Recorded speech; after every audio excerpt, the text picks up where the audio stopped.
Litre छाछ में आपको देना कितना है, बस थोड़ा सा मात्रा, ज़्यादा नहीं। नमस्कार दोस्तों, मैं सरोज दिल्ली से आपका अपने टेरिस गार्डन पर स्वागत करती हूँ। दोस्तों, अभी आजकल मैं सब्जियों का वीडियो डाल रही हूँ। जैसा कि सावन में हरा भरा सब हो जाता है, तो देखिए हमारा गार्डन भी काफ़ी हरा भरा है। दोस्तों, आज हमारा वीडियो करेला के ऊपर रहेगा। करेला जो कड़वा तो होता है पर बहुत गुणकारी होता है। आज मैं कुछ ये छोटे छोटे करेला ही रहेंगे, ये ज़्यादा बड़ा नहीं होता है, आप मार्केट में देखे होंगे। तो इसमें से कुछ करेले का मैं हार्वेस्टिंग कर लूँगी। जैसे आप देखें ये है, तो इसे मैं तोड़ लूँगी। दोस्तों, करेला की जो बेल होती है बहुत नाजुक होता है, आपको ध्यान से तोड़ना होगा। और ये हमारे करेले की पहली हार्वेस्टिंग है। सभी देखिए पेड़ में अपना ऐसे सपोर्ट ले लेकर बढ़ गए हैं। काफ़ी सारे इसमें लगे हुए हैं, कुछ छोटे हैं कुछ बड़े हैं, तो जो थोड़े बड़े हुए हैं उनको मैं तोड़ लूँगी। दोस्तों, ये करेला गर्मी का है, गर्मी में बिल्कुल जल गया था, उसके बाद बारिश आने के बाद इस तरह से हो गया है।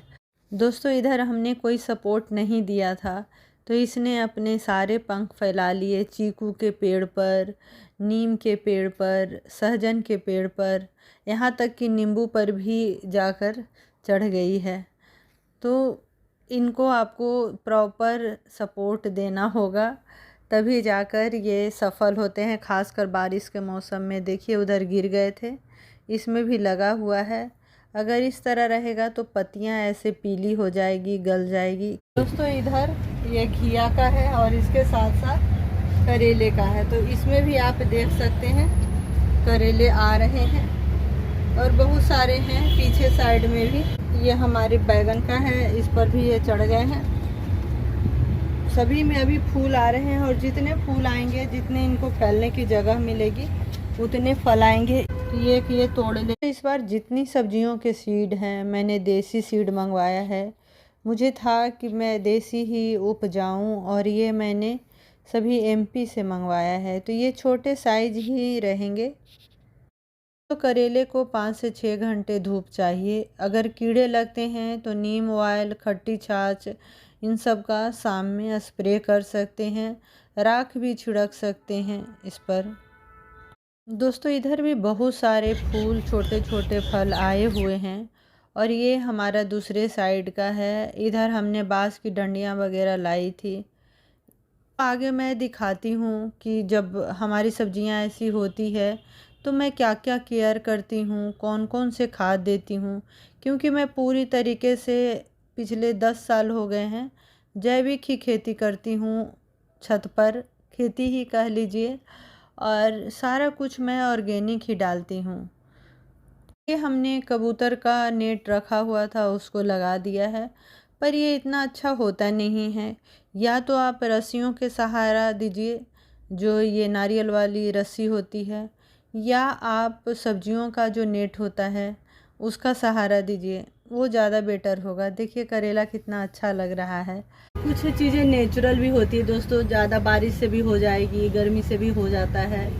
फलों कहते हैं ना कि सीड से जब आपका फल तक का सफ़र होता है, इतना आसान नहीं होता है जितना हम सोचते हैं। इसमें छेद है। ये फल मक्खी दोस्तों किसी को भी नहीं छोड़ते, इन्हें तीखा भी नहीं लगता। दोस्तों, इसे मैं काट लेती हूँ, ये भी बड़ा हो गया है। वेस्टिंग भी टाइम पर करनी होती है दोस्तों।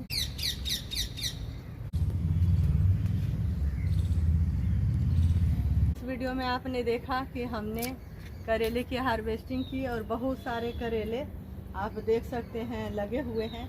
तो आप भी 2-4 करेले की अगर बेल लगा देते हैं तो इस तरह से आपको भी हार्वेस्टिंग मिलेगी।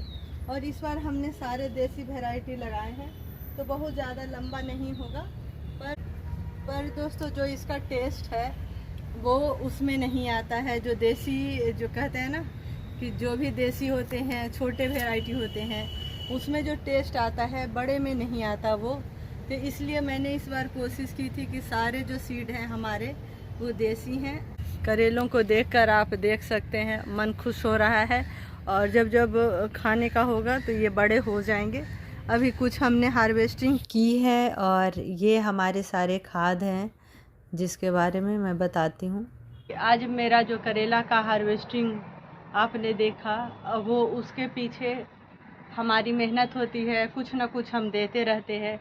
तो ये है मीठा बायोएंजाइम अंगूर का, ये है पपीता का, और ये है बनाना का। तो आप मीठा बायोएंजाइम 1 लीटर में 5 से 10 ml डालकर, जैसा आपका ग्रो बैग्स अगर बड़ा है तो 10 ml डाल दें, अगर छोटा है तो 5 ml डाल दें। तो अगर आपने बायोएंजाइम मीठा बनाया है तो आप 5 से 10 दिन के अंतराल में आप दें। अभी बारिश में कीड़े भी बहुत लगते हैं, तो उसमें भी आपको ये सहायता करेगा और फल वगैरह मिट्टी आपकी अच्छी होगी। तो ये तो बायोएंजाइम हो गया। आंवला, ये किसी भी ब्रांड का आप ले सकते हैं, पाउडर आता है। और अगर आपके पास नहीं है तो आप कच्चा आंवला भी कुचल के डाल सकते हैं, या जो मार्केट में मिलता है सूखा आंवला, उसको पीस लीजिए घर में मिक्सी में, वो सबसे बेस्ट रहेगा।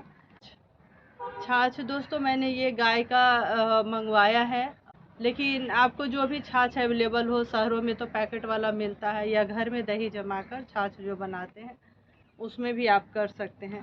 तो इसको करना क्या है, ये 1 लीटर है, मैं आधा लीटर का आपको बताती हूँ। आधा लीटर इसमें डाल देना है।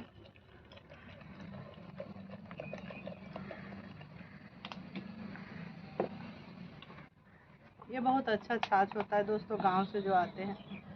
आधा लीटर छाछ में आपको देना कितना है, बस थोड़ा सा मात्रा, ज़्यादा नहीं। बस देखिए इतना मिलाना है, 1 चुटकी, आप समझ लीजिए आधा लीटर में बस 1 चुटकी डालना है। और जब ये डल जाता है छाछ में तो बहुत कमाल का बनता है, इसको सडरस बोलते हैं। ये हमने सीखा है। जब दोस्तों आप यूट्यूब से जुड़े, तब भी अच्छे लोगों से जुड़े, तभी आप अच्छी बातें सीख पाएंगे। तो ये हम लोग सीख कर ही अप्लाई करते हैं, ऐसे नहीं करते। तो ये देखिए, ये थोड़ा सा आंवला, ये आधा लीटर है, इसमें हमने घोल लिया। और इसको घोल कर तुरंत नहीं देना है, इसको मैं अगले वीडियो में बताऊंगी कि कैसे आप छिड़काव करें फल पर, जिससे फल आपके अच्छे हो जाएं। इसको करना क्या है कि आपको 1 लीटर में 30 ml इसको छान के, क्योंकि कुछ पार्टिकल रह जाते हैं, तो आप छान के स्प्रेयर में, कितना है 1 लीटर में 30 ml, बस इतना ही डालना है, इससे ज़्यादा नहीं डालना है। और इसको आप 4 से 5 घंटे ऐसे मिला के रख दीजिए। एक कॉटन कपड़े से ढक दीजिए कि हवा आती जाती रहे। और शाम में आप इस तरह से जितने भी फल सब्जियों के पौधे हैं उसमें स्प्रे करें, उसका स्वाद जो है वो दुगना हो जाएगा।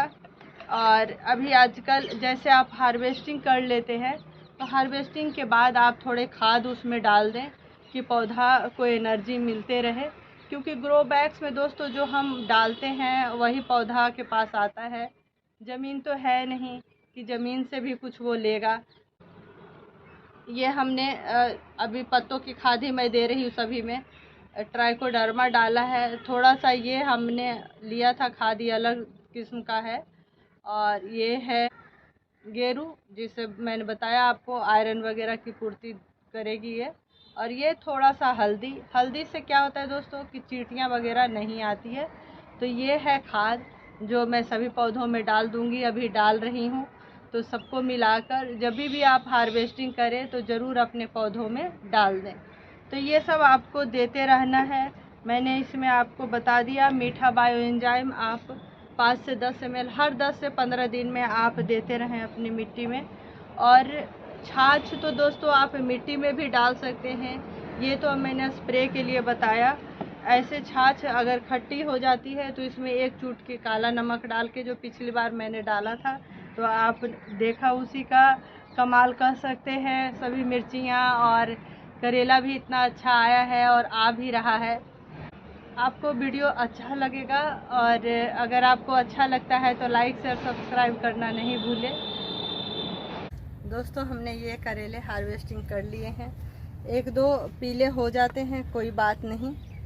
और आप देखिए कितना अच्छा करेला मिला है, ये छोटा वाला और ये उससे थोड़ा बड़ा। तो आज बहुत खुशी मिल रही है करेले की हार्वेस्टिंग करके। बहुत धन्यवाद। फिर मिलते हैं किसी नई सब्जियों के साथ।